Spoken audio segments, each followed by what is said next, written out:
So today's reality check is one that may make a few people shift slightly in their chair. The advisor is not always the bottleneck, but sometimes they absolutely are. And before anyone feels personally attacked, please relax. This is not a villain speech. The point is not to make advisors the bad guys, because most advisors I know are not sitting around deliberately blocking work, confusing their teams, delaying decisions, and quietly turning the practice into an operational obstacle course for entertainment. Usually, the opposite is true. They care very deeply and they want clients to be looked after. They want the team to do well. They want advice to be accurate. They want things done properly. And very often they are carrying a lot more than people realize. But that's exactly where the problem actually starts. Because when the advisor becomes the person everyone must run through, the business may start mistaking advisor involvement for quality control. And those are not always the same thing. There's a difference between an advisor being appropriately involved in the advice process and an advisor becoming the human roundabout where every task, decision, query, exception, and client expectation has to pass before anything can move. One is professional oversight, the other is a traffic problem.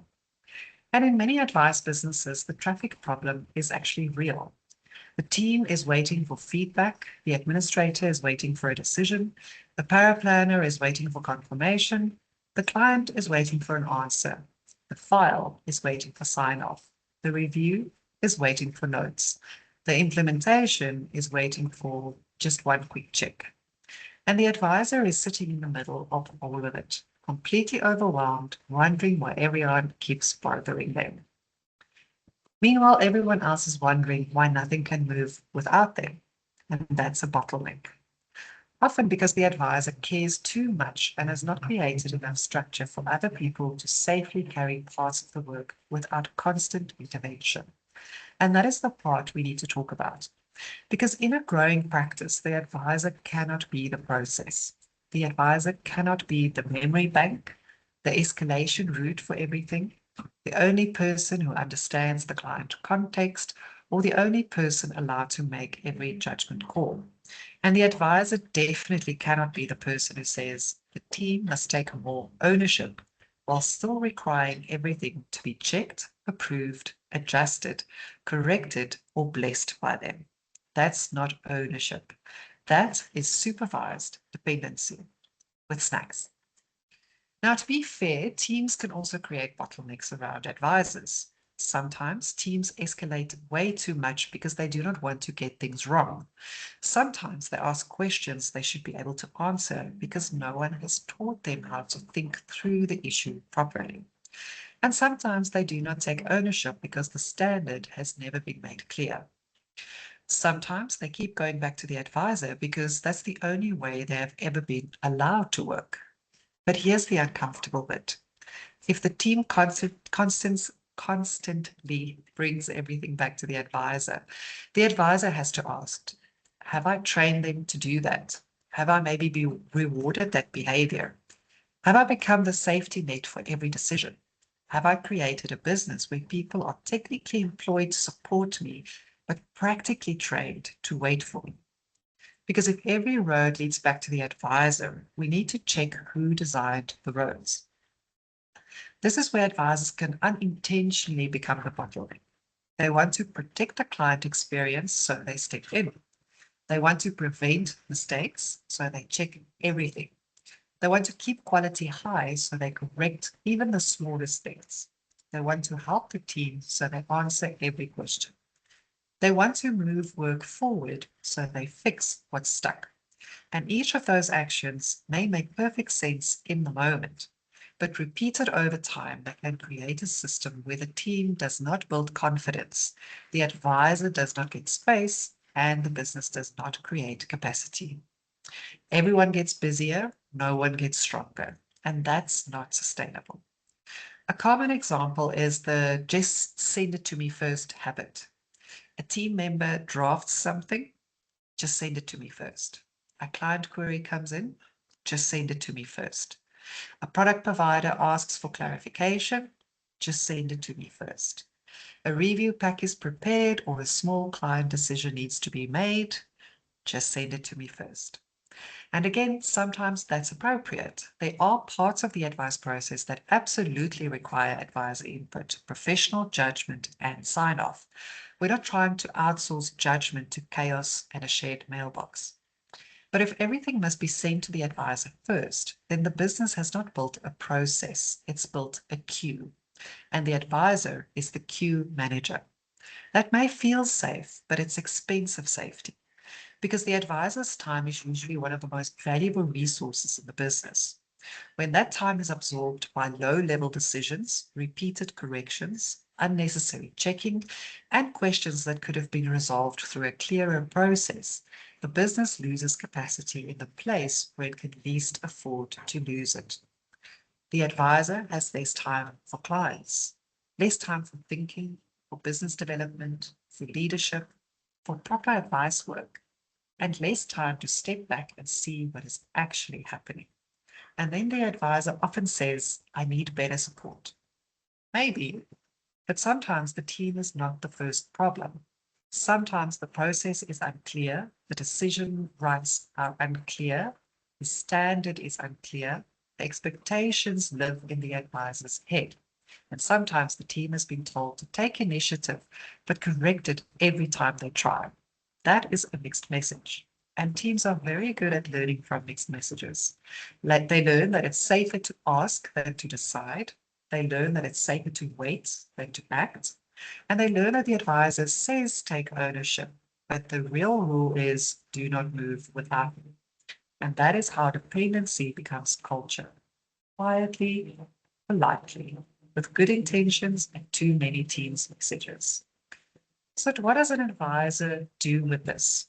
The answer is not to disappear and call it empowerment. That's not delegation. That's abandonment with better branding. The answer is to create clarity. Start by looking at the work that keeps coming back to you. What are people asking you to decide? What are they asking you to check? What are they asking you to explain again and again? What are they waiting for your approval? And where do you keep stepping in? Where do you say, I'll just do it quickly? That little phrase is a clue. I'll just do it quickly is often where process improvement goes to die. Because yes, it may be quicker today, but if you keep doing it, no one else learns and the gap stays hidden and the business remains dependent on you. So instead of asking, why does everyone keep bringing this to me? Ask, what would need to be true for this not to come back to me next time? Does the team need clearer criteria, a better template, a decision tree, a handover standard, a checklist that actually reflects the work, a defined escalation point, permission to make certain decisions, training on what good looks like? Or do I need to stop correcting style preferences as if they are actual quality failures? That one, last one, is not aimed at anyone in particular, but if you felt it, maybe take a note. Because sometimes advisors think they are checking quality when they are really enforcing personal preference. There's a big difference between this is wrong and this is not how I would have worded it. There's a big difference between this creates risk and I prefer it another way. There's a big difference between the advice standard is not met and this does not sound exactly like me. If your team can only succeed by becoming a mind reader, your process is not mature enough. That does not mean that standards don't matter. They do, but standards must be clear, teachable, and repeatable. If quality depends on one person's invisible preferences, then the team will keep coming back to that person because they have no other reliable way to know if the work is good enough. So here's the reality check. If you are the advisor, take a look at your week and ask yourself, how much work is waiting on me? How much of that it truly requires my professional judgment? How much is sitting with me because I have not clarified the process? How much is sitting with me because I don't trust the team? How much is sitting with me because I've never given the team enough structure to earn that trust? And how much is sitting with me simply because I'm used to being needed? That last one is sneaky because being needed can feel productive. It can feel important and it can feel like leadership. But if the business can only move when you're available, that's not leadership, that's dependency. And dependency doesn't scale.